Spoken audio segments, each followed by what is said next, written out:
Chers amis, bonjour. Pour l'actualité de cette semaine, c'est confiné que je vous rejoins. Je voudrais vous parler de l'Assemblée plénière des évêques qui a commencé depuis 2 jours. Cette assemblée, vous le savez, rassemble 2 fois dans l'année, au printemps et à l'automne, les évêques de toute la France à Lourdes pour un temps de prière, de partage, de discernement, de fraternité.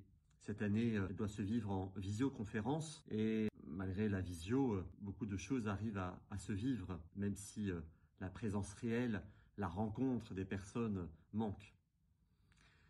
Plusieurs sujets sont à l'ordre du jour. Le premier que je voudrais vous partager, c'est le sujet des paroisses et des territoires. Comment la paroisse, comment les autres réalités aussi d'église sont présentes dans nos communes, sur nos départements. À quelle conversion missionnaire l'Église est-elle invitée pour rejoindre les personnes qui habitent sur nos territoires? Un autre sujet de l'Assemblée, ce sera la poursuite du travail sur les abus qui ont été commis dans l'Église. Un travail sur la question de la reconnaissance de la souffrance commise. Un travail sur la prévention. Un travail sur la mémoire à garder de ce qui s'est passé. Hier matin et aujourd'hui, nous avons pendant 1 jour et demi travaillé le sujet de l'écologie intégrale. Ce sujet a été choisi parce qu'il va marquer, et il marque déjà, notre histoire actuelle et à venir. Ce sujet est travaillé en assemblée avec une forme de synodalité.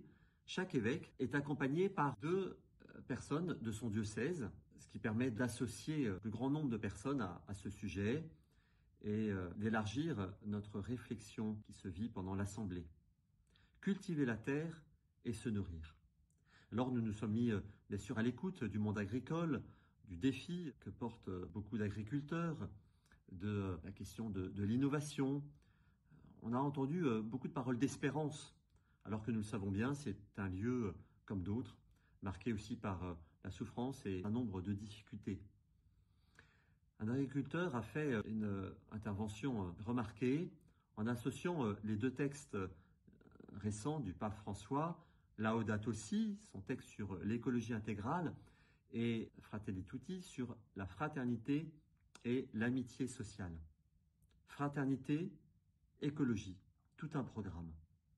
Et on peut remarquer que à chaque messe, ce qu'on dépose sur l'autel, c'est du pain et du vin, fruits de la terre et du travail des hommes.